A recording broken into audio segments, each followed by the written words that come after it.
बिस्मिल्लाहिर्रहमानिर्रहीम। अस्सलामु अलैकुम वरहमतुल्लाहि वबरकातुहू।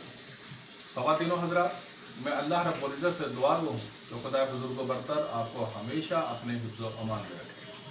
आज बारिश हो रही है और बहुत तेज़ बारिश हो रही है, तो मैंने सोचा कि चलो टाइम है, मैं दूसरी वीडियो भी बना दूँ और अपने बहुत से बहन भाइयों का फ़ायदा हो जाएगा। पेशाब के अंदर पस आना ख़वातीन को भी बहुत ज़्यादा प्रॉब्लम होती है ये, और मर्दों को भी ये बहुत ज़्यादा प्रॉब्लम हो जाती है। आप सफ़र करते हैं, कहीं भी सफ़र किया, पता चला कि कहीं पर वॉशरूम में गए हैं तो वहाँ पर गोनोरिया हो जाता है आपको, क्योंकि वो ऐसा बैक्टीरिया होता है कि जो जब आप पेशाब कर रहे होते हैं तो पेशाब के साथ ही वो ऊपर को ट्रैवल करता है और गोनोरिया हो जाता है। और बहुत से लोगों को ये प्रॉब्लम हुई है और उनको बाद में पेशाब में अंदर पीप भी आने लग जाती है। तो उसको वैसे यूटीआई हो जाता है और पेशाब के अंदर पास आती है। और ख़वातीन को तो खासकर यूरेथ्रा बहुत छोटा होता है, जिसकी वजह से उनको ज़्यादा इन्फेक्शन हो जाते हैं। अब पेशाब के अंदर पास आती हो तब भी, अगर औरत को लकोरिया पीप वाला हो जिसके अंदर बदबू बहुत ज़्यादा आती है तब भी, अगर मर्द है और उसके मादा मनविया में वो टेस्ट करवाते हैं लेकिन उनके औलाद नहीं हो रही, या वैसे भी मादा मनविया के अंदर पस बहुत ज्यादा आ रही है, तो उनके लिए भी ये मेरी तरफ से एक शाहकार है आप लोगों के लिए। आम चीज नहीं, अब इग्नोर करेंगे कोई फर्क नहीं पड़ता, मेरी जात पर कोई फर्क नहीं पड़ेगा, लेकिन आप लोग नुकसान करेंगे। तो ब्रदर, आपको अद्वियात बताता हूं, बता दिया है आपको कि ये पस सेल्स के लिए है, पेशाब में पीप आती हो उसके लिए, मादा मनविया में पीप आती हो उसके लिए,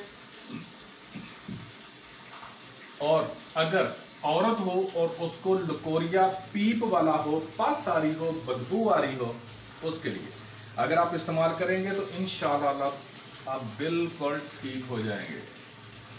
राल सफेद लेनी है जी, ये आपने लेनी है जी 50 ग्राम।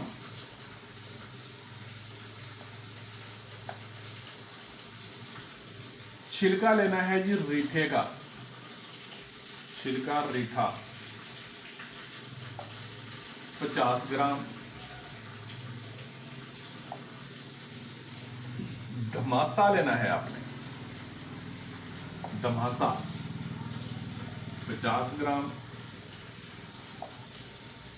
मगज करंजवा, जहन में रखिएगा, करंजवा आप 100 ग्राम लेंगे तो जाकर उसमें 50 ग्राम मगज निकलेगा, लेकिन अगर आपने सीधा ही लेकर उसको 50 ग्राम करंजवा लिया और उसको तोड़ा तो उसके अंदर से 50 ग्राम मगज नहीं निकलेगा, ये जहन में रखिएगा, ठीक है जी। आंवला 50 ग्राम।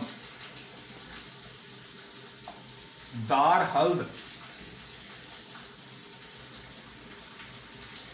50 ग्राम।